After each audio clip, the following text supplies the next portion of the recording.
दोस्तों तुसी देख रहे हो सोना पंजाब टीवी। मैं तो मेज़बान मोहम्मद उमर। दोस्तों किवें तुसी जानते हो मज्झां गावां दी वीडियो लैके हाज़र होंदे रहने। अज अस तुहाडे वास्ते दो मज्झां लैके हाज़र होए हैं। कैमरामैन साहब तुहानूं मज्झां विखांदा है। जी 1 नंबर मज्झ थोड़ा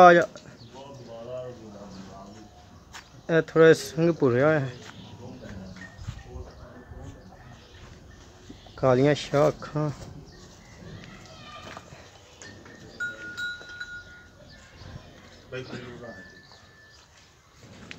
अन्य मालक नाल गल्लां करांगे कि हिसाब किताब है, किन्ना दुध देंदी है, सारी गलबात मालक नाल करांगे।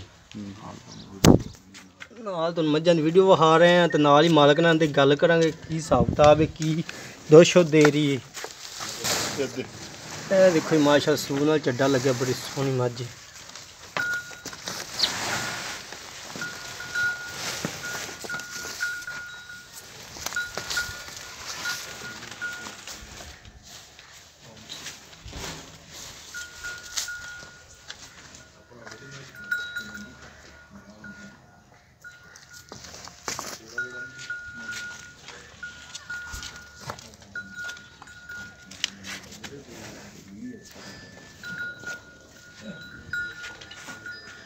इंदा की रेट 1 नंबर मज्झ छोटी का? इंदा 2,35,000 रुपया फाइनल।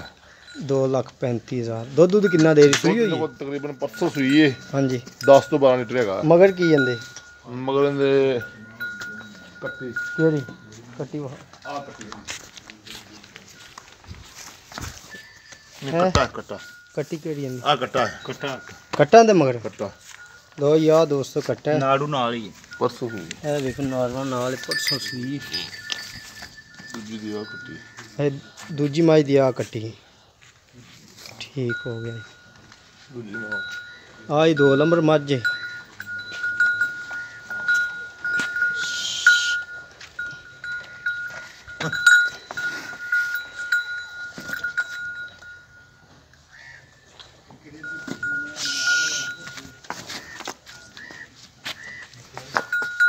पश्चिम वाली मज्झ माशाअल्लाह बड़ी सोहनी।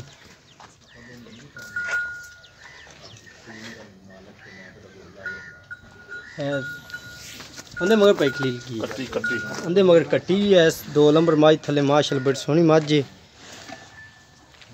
अंदा रेट भी मालक तो मालूम करने किन्ने दी है, किन्ना दुध देंदी पे, की हिसाब किताब किदा सही है।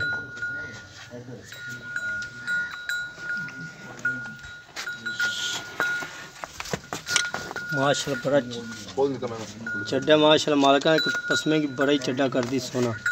चड्डा पक्का सुई कल टाइम तो 6 रुपए को कल सुई बोले 6 रुपए अजो बना दो।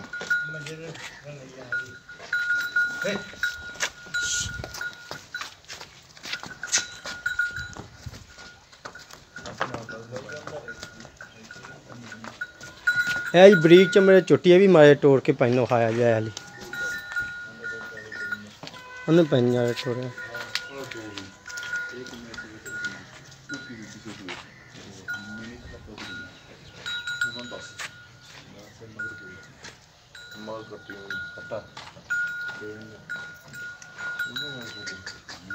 है जी वेखो जी 2 नंबर 1 नंबर छोटी है भी वेट कर ले पैखली रोंदा 2 नंबर का की दस्या रेट? उनका 2,55,000 रुपया। 2,55,000 है हाली करी आ रही 2,55,000 इंदा इंदा विच दोवां दे विच कोई प्यार मोहब्बत होएगा। बाकी मैं चड्डे पक्के जी दुध मेरे को 12-13 किलो ते दुध में 18-17 की गारंटी अल्लाह का कमाना ठीक हो गया। है 2 नंबर मज्झ दा? हाँ जी ठीक है जी। उनदे मगर कट्टी 2 नंबर मगर? हाँ उनदे में कट्टी है इनदे में कट्टा उनदे मगर कट्टा ये 1 नंबर मगर कट्टी ते उनदे मगर कट्टा ठीक है यार। राबता नंबर दसने तुम